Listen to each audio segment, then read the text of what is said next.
బంధు మహంతి ఒక నిరుపేద వ్యక్తి. అతనికి ఒక భార్య, ఇద్దరు మగపిల్లలు ఉన్నారు. వారంతా భోజనం చేసి 2 రోజులయ్యింది. ఒడిశాలోని కటక్ మరియు బాలాసోర్ మధ్య ఉన్న జాజ్పూర్లో భిక్షమెత్తుకుని జీవిస్తున్నారు.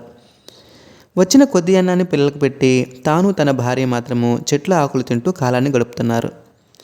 భార్య కంట తడిపెట్టిన ప్రతిసారి బంధు ఇలా అనేవాడు, ఏడవకు, నాకు పూరీ నగరంలో ఒక ధనవంతుడైన స్నేహితుడున్నాడు. చాలా మంచివాడు. ఎవరు ఏ సహాయం అడిగినా అతడు కాదనడు. మనకు అతడు సహాయం చేస్తాడులే అని.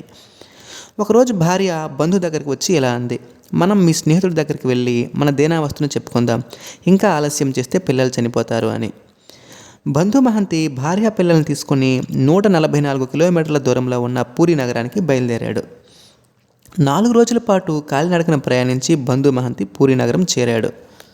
వెళ్ళేటప్పటికి రాత్రి అయింది. అప్పుడు బంధు, ఇప్పుడు నా స్నేహితుడు నిద్రపోతూ ఉంటాడు. నిద్రాభంగం చేయడం మంచిది కాదు. ఉదయం ఆయన ఇంటికి వెళ్దామన్నాడు.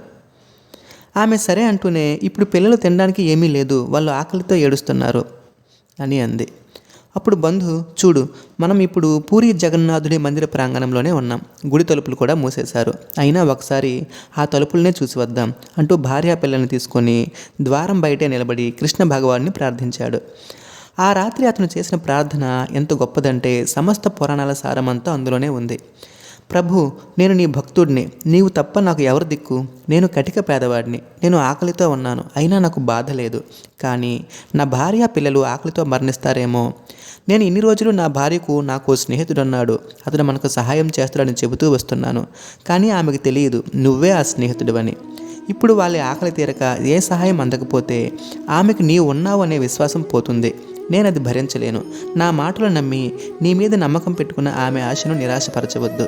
నువ్వు ఉన్నావు, నువ్వు ఇదంతా చూస్తున్నావు, ఇది నా నమ్మకం, ఆ తర్వాత నీ ఇష్టం అని ప్రార్థించి ఆలయ ప్రాంగణంలోనే ఉన్న కుండల్లో పెట్టిన నీరు తాగి అక్కడే పడుకున్నారు. మధ్యరాత్రి అయింది. ఒక వ్యక్తి వచ్చాడు. ఆయన బ్రాహ్మణ రూపంలో ఉన్నాడు. బంధు మహంతి భార్య కళ్ళు మూసుకున్నది, కానీ నిద్ర పట్టడం లేదు. చిన్నగా చప్పుడైతే లేచి కూర్చుంది.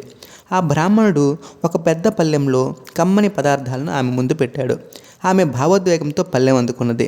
ఆయన వెళ్ళిపోయాడు.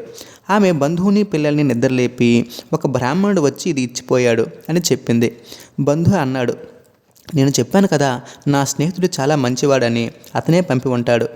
ఆ రాత్రి జగన్నాథుడే స్వయంగా అందించిన ఆహారాన్ని ఆ పేద భక్త కుటుంబం సంతోషంగా తిని పళ్ళాన్ని కడిగి గుడ్డ సంచిలో పెట్టి నిద్రపోయారు. తెల్లవారింది. జగన్నాథ్ దేవాలయం అర్చకులు మందిరం తలుపు తెరిచి స్వామి విగ్రహానికి నీళ్లతో అభిషేకించి అలంకరించబోతుంటే అక్కడ ఉండాల్సిన బంగారు పళ్ళెం లేదు. నిమిషాల్లో వార్త అందరికీ తెలిసిపోయింది. ఇంతలో ఆలయంలో పనిచేసే ఒక వ్యక్తి బంధు దగ్గర బంగారు పళ్ళెం ఉండటాన్ని చూసి అధికారులకు చెప్పాడు.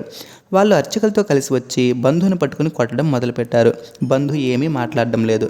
కళ్ళు మూసుకుని దెబ్బలు తింటూనే మనసులో, నేను దొంగను అని వీళ్ళు నన్ను కొట్టినంత మాత్రాన నీపై నాకున్న నమ్మకం పోతుందా? నువ్వు ఉన్నావు, ఇదంతా చూస్తున్నాం అని జగన్నాథుడైన కృష్ణుడితో అంటున్నాడు. అతడి భార్య మాత్రం ఏడ్చుకుంటూ, ఆయన్ని కొట్టకండి, ఆయనకి ఏమీ తెలియదు. నిన్న రాత్రి ఒక బ్రాహ్మణుడు వచ్చి ఈ పల్లెంలో మాకు ఆహారం ఇచ్చి వెళ్ళిపోయాడు. మేము దొంగలం కాదు అని అంటున్నా వాళ్ళు వదలలేదు. బంధువుని తీసుకెళ్లి జైల్లో పెట్టారు.